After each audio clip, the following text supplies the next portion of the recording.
Ladies and gentlemen, welcome to the Garage Gym Athlete Podcast. I'm your host, Jerred Moon. The Garage Gym Athlete Podcast is a result of my desire to build better humans, unequivocal coaches, and autonomous athletes. I've spent the last several years obsessing over program design, nutrition, and every other way you can optimize human performance. This podcast distills the latest scientific research with what I've learned and blends it with the not-so-scientific field of mental toughness. We are here to build you into a dangerously effective athlete. If you enjoy this podcast, you can find out more about our training at garagegymathlete.com. And if you want to pursue more into the field of coaching and programming, head to endof3fitness.com. Thanks for listening.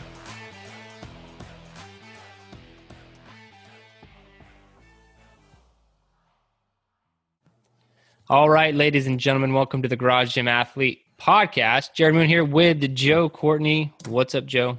Hello. And we have Gabriel Pagel. How you doing, man? I'm doing great. Feeling good.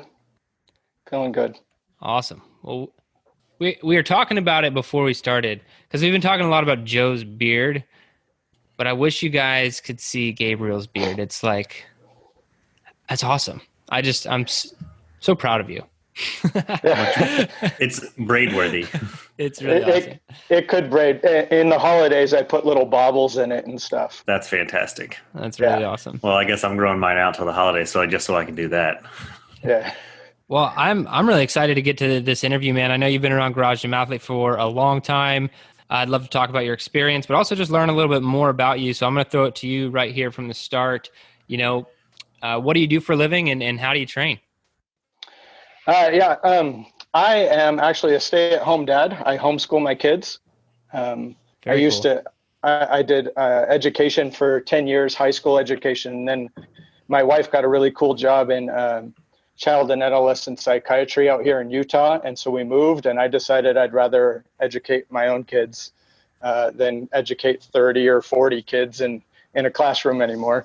So that's what I do now. We have a homeschool co-op that I get to teach some high schoolers once a week. So next year I get to do ancient humanities, which will be kind of fun. That's cool. It's a little daunting. I'm like, I have to teach the Iliad and the Odyssey. But, and then how I train. I train whenever the kids let me. So I like to try and get it done early in the morning. And be done for the day. But 2 out of my 3 kids are pretty early risers. So I usually have to wait until like a little bit after lunch and then get them on something that they think is fun and then get out there. So it's more of a challenge to actually get out there, but that's probably true for everybody. So. Yeah. I mean, I think that's the hardest part. Right. Yeah. Getting out there. Well, man, I bet, a lot of people were scrambling to figure out homeschooling when the pandemic happened. I know my wife and I found ourselves in that situation, but you got it mastered. You already know how it works. It was not as big a transition for me. That's for sure. Yeah, that's how I felt with, everyone who like normally goes to the gym and then they're like, oh, well, I gotta start working out at home now. I'm like, well, welcome to the club. And I bet you felt the same way when everyone was like, oh man, I gotta homeschool my kids. You're like, welcome. Yeah. I had a lot of friends all of a sudden just call and be like, so what am I supposed to do? Well, you do homeschooling. It's not exactly the same. If you do it the same, then you're doing it kind of wrong. But you do have to do material and info. What do you mean doing the same? Like just try and sit? You have a bell. Yeah. Things like that are not very conducive to homeschooling. Right. You definitely need a schedule. And the way my schedule goes, it's more of a checklist for a whole week. And I just, whatever they're feeling works, at that moment and stuff. But I think one of the best things about homeschooling is that if you teach kids to be hard workers and to love being good, then they will be able to learn skills any point in their life. And so everything for the sort of homeschool that I do, everything is schooling if it helps you live well. And so we do math, but we'll often put that off because they can learn math at any point if they know how to work hard and if they love to learn. And so it's a little bit of a different focus, where back when I was doing schools, you had a specific thing you had to get done every single year, and they had to get to that point or they don't graduate to the next grade. That's just a way different philosophy. Yeah, the rigidity seems like it would be an impediment more than anything. Yeah. Yeah, that's what. And sorry for picking your brain on that. I think homeschooling conversation has come up just so much recently with, school coming back soon too. My wife and I have even been talking about it. We're like, if the going back is going to look a lot like, something crazy that we don't want to be a part of, then we're definitely going to, explore that homeschool option. So I'll probably be giving you a call. Yeah, anytime. Anytime. All right, man. So what is your equipment setup like? So we just finished resurfacing our garage.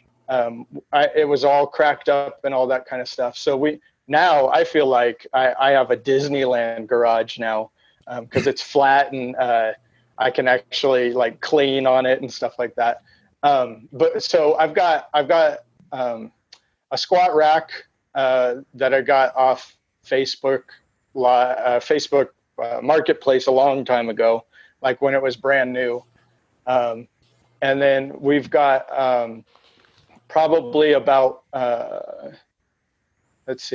350 pounds of rubber weight of Olympic weight, and then another 300 of iron metal weights. We've got a couple jerk boxes that I built myself. Actually, I think, man, that was a long time ago. I think I used the end of 3 do-it-yourself corner for those ones, if I remember right. Awesome. Yeah. They've been used a lot. Let's see. We've got a pull-up thing that is like a Bowflex pull-up thing or whatever. And that's all the only part of that gets used, but I got it for free.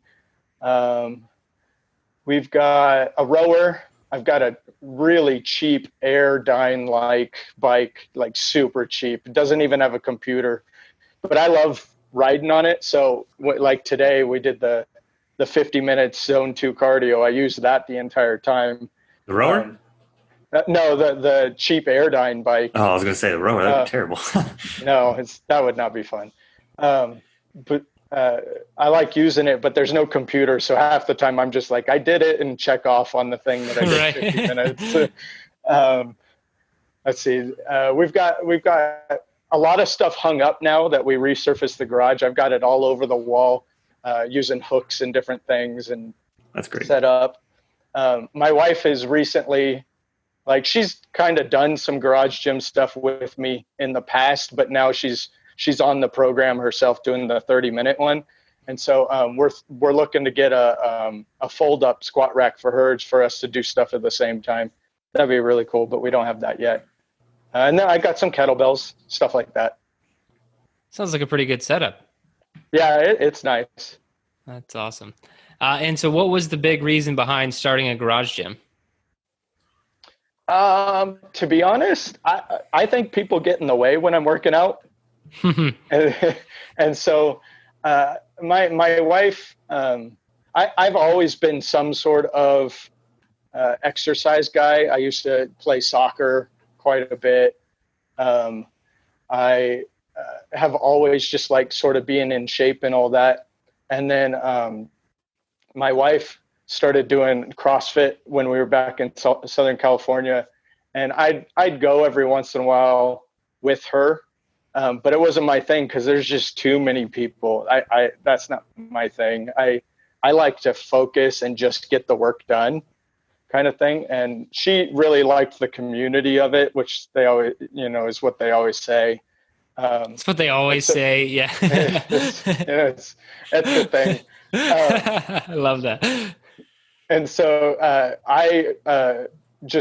I got my stuff in the garage gym, and for a while I did barbell wad from Cal Strength, and I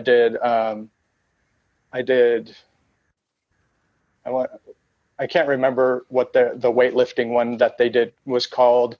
And I was doing that and I liked it. And it was cool. I was getting pretty strong for me. Like when I graduated college, which was a long time ago now, but I was scrawny 135 at almost 5'10". And so I was really trying to focus on strength and get a little bit of bulk on me for a very long time. And so I started the gym, and I was just doing squats mostly and following whatever Cal Strength told me to do for probably 3 or 4 years. And then I realized that I couldn't run like I used to when I was doing soccer. And so I found Garage Gym instead. And, I still really like the strength part the most, but it's good to have that running and stuff in there, even though I hate them. Yeah. We force you to do it. Yeah, man. But I feel like in Utah, the trail running or any kind of running there would be awesome. Oh yeah. Right by our house, we have a state park that's got great trail running, great mountain biking. Fantastic. And I do enjoy it, but it just takes me a whole lot more motivation to get out and run. Yeah. And where in Utah? Like, I think I'm only familiar with like Salt Lake City. I mean, that's the only place I've probably been. Like, are you close to the city? Or are you more rural? Yeah, we're about 15 minutes north of Salt Lake City. Okay. Yeah, it doesn't take long to get from downtown to here. Okay, so like pretty cold in the winters, or? Yeah, so we're on the foothills, we're on the bench, and it's not awful, the actual temperature. So it averages probably in December, January, probably 38-degree high, which if you think about the other side of the Rockies, they often get those like polar vortexes and stuff that make it like in the negatives. So that's not bad here for us, but we do get a ton of snow where I live. So last year we had about 270 inches of snow. Wow. And so, yeah, it's a whole lot. Yeah. How does that affect the training in the garage? I wish I had a treadmill. I'll sub a rower a lot for the runs in the winter, or this last winter. Yeah, and the bike. This last winter, I took a couple weeks to just do some like straight. I do whatever strength Garage Gym had, and then I'd add some strength. And I was just like, well, it's winter, so you got to bulk anyway. So the winter bulk. Yeah. Yeah. So you mentioned coming back, wanted to gain some weight, primarily focused on strength, realized your conditioning was kind of suffering. You found us, and you still love the strength stuff, but you're focusing on conditioning a little bit more. What would you say your overall goal is right now? Like, what are you trying to achieve or, shooting for? So I turned 40 this year. And so kind of the goal is to try and push off age as long as possible. Try and keep yourself so that, we had kids when I was a little bit older. So I was about almost 30 when we had our first kid. And I've noticed that they have a lot more energy. I'm sure that's a pretty common answer. We got to keep up with our kids. But like overall goal is I do want to be strong. So, I want to hit 400-pound squat, while staying under 180, on weight. And I'm pretty close to that now.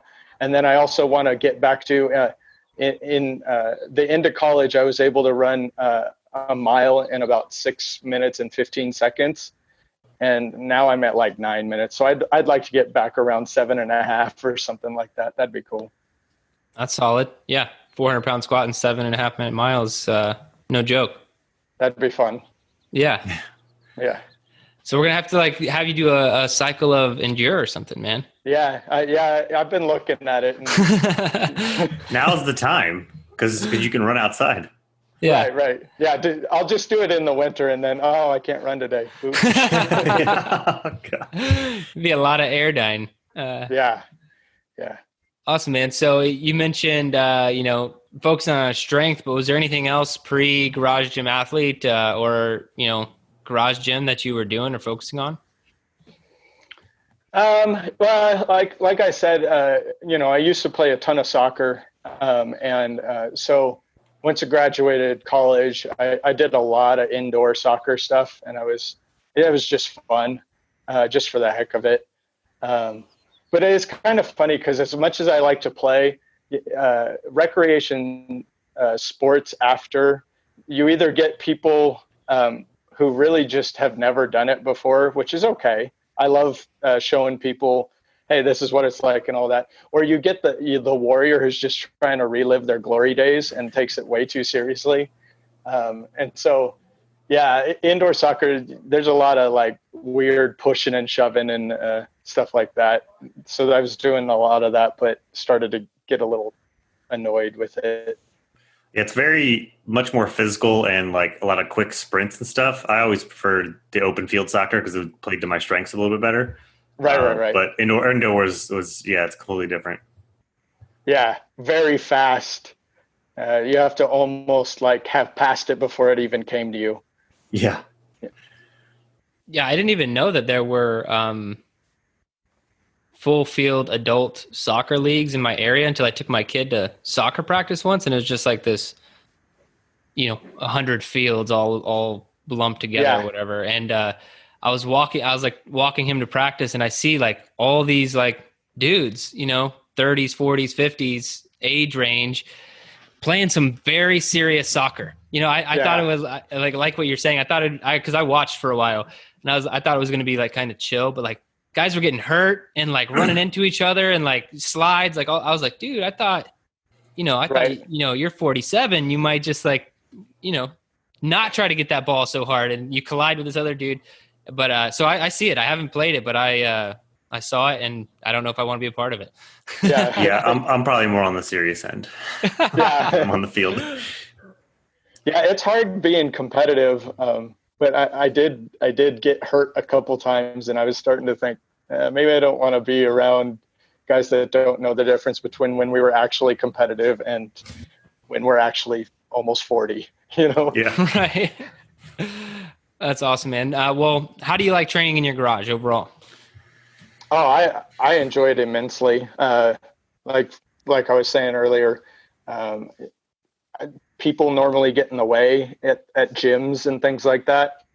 And so I get to just go through my thing. That's nice. There's a lot of peace about it too, because it's quiet if I want it to be, and I can kind of capture my thoughts, do a lot of thinking. I used to, I have a master's degree in a philosophy, and so I like to do a lot of weird thinking stuff. So garage gym has just helped get some of that to myself and help me to continue actually being fit too. So I have to ask now, tying it back to the homeschooling, you bring the kids in there, like, is it structured? Like, what do you do anything of that sort? Yeah. So we do, the kids come in every once in a while. We got a bunch of like little barbell wad toy things and stuff like that. And the older kids are now 9 and 7, and they have some of those like 5-pound barbells, the little ones they like to do and work out with. But more often than not, their attention span's pretty short. So we'll get them to just do a little bit, and then it's like, okay, well, you're allowed to play as long as it's something physical, but the gym area safety is first. And so you can't just be running around right here. If dad drops something, it could really, really hurt. And so, yeah, there's a lot of like, it's almost, it's structured, but it's almost like only until we push them off the black of the rubber mats, That makes sense. Yeah, that's another thing I was trying to figure out. Well, I was homeschooling. Yeah. And it sounds like we landed on something pretty similar as well with what I was doing. And that was pretty much my main role in the whole process there was. Put up like those velvet ropes along the outside of the black Yeah. space. Yeah. Get a bodyguard. Whoa. Yeah. All right, man. I'm very interested to hear the answer to this one. What's the hardest workout you've ever done? Yeah. Zone 2 50-minute aerobic. No. Today? Yeah, today's. No, that is hard, but it's obviously not that hard. I was thinking about this a little bit before and trying to come up with something. My wife and I, we spent a month in Guam about 5 years ago, and going over there for a month. Obviously, I'm not taking my whole garage gym or whatever. And so we signed up for a CrossFit box, and in Guam, there's a day that's sort of like Independence Day in July, and they had this workout they called 21s because it was on July 21st, or 721, something to that effect, and that thing was just a bear. It was like you're gonna do 20 calories on the row, 21 thrusters at 135. And then you're going back to the Airdyne for 21 calories on that. And then you go and you do 21 strict pull-ups, and you're just going and going. And Guam is flipping hot and humid. And it's in the middle of July. And I wanted to kill them after that. It was awful. It was bad. Sounds pretty brutal. All right. In your opinion, what's the best activity for building mental toughness? Taking the first step outside. Honestly, I do go through my head, and I'm like, I don't want to do it, but making myself take that step is mentally challenging for me, and so I get up and I take that step, and then the rest of the steps are easy, and going out and doing the workout is easy as soon as I take that step. And so I just have to make myself take that step and visualize doing that step. Like almost from the moment I get up, I'm like, I'm going to take that step to go do my workout when it's time. And then, that's how I do it. I keep pushing myself to say, yeah, I need that first step. And I like that because that's all you have to focus on is the first step, right? You don't have to worry about this big workout or warm up or anything. It's just like, let's just get in there. Let's just get this. Right. I like that. All right, if you could only have one piece of equipment to train with for the rest of your life, what would it be?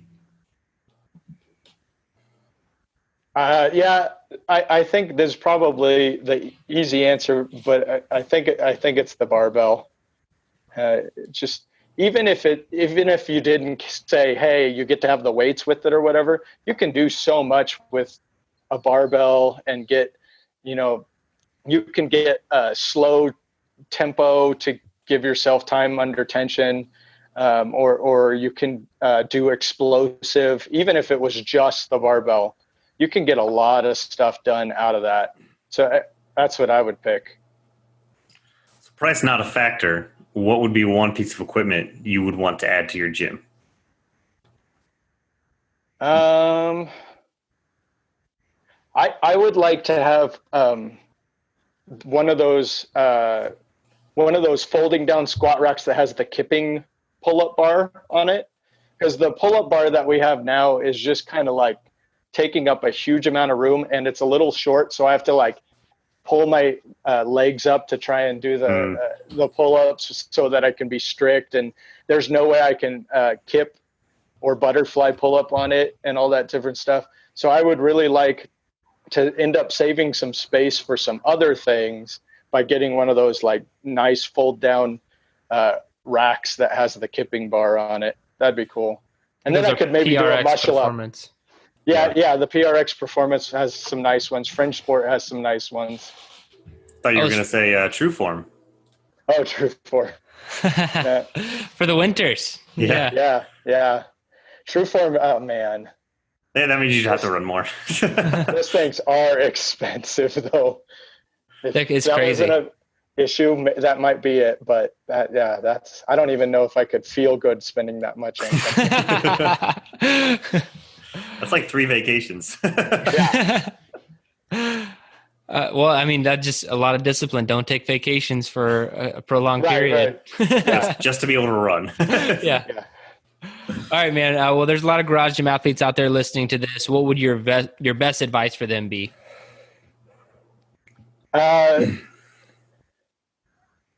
Be consistent, even if you're not going to have a great workout, and you're not going to have a great workout. Shoot for 4 green dots a week at least, and a bad workout is still better than no workout.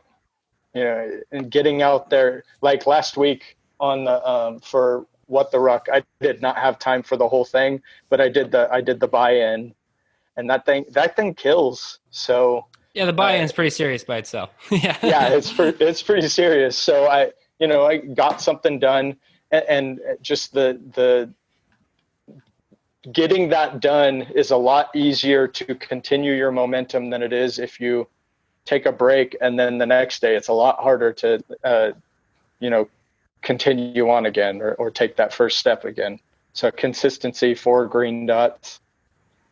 An object in motion.